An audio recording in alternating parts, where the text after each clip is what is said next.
Ուղղակի ուզում եմ ձեզ ասեմ, որ Հնդկաստանը շատ լավ պարապած լեռնային հրաձիգներ ունի։ Ոնց որ շատ լավ պարապած օդային, ասենք, արծիվներ, բազեներ, լոճիկների հետ են։ Շատ լավ պարապած։ Ուրեմն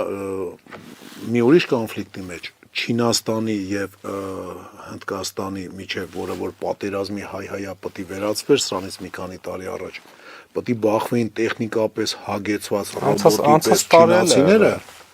ռոբոտի նման sense կամերա, ես իմիջ բան, եւ sense պարանով, մարանով, ստրախովկեքա արած, բայց լավ պարապած լեռնային հրաձիգները Հնդկաստանի։ Ու այնպես չի, որ միանշանակ տեխնոլոգիաներն էր հաղթելու։ Ես չեմ ասում տեխնոլոգիան վատ բան է,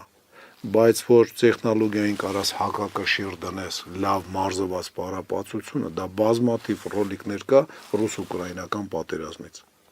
Պարապած զինվորը, պարապած սպան, չպարապած հագեցված տեխնիկայով, եսի միջով չպարապած զինվորականից 100 գլուխ լավն է։ Բայց ավելի լավ է, երբ որ համ պարապած ես, համ տեխնոլոգիայով ես հագեցած։ Ամենալավ տարբերակն է։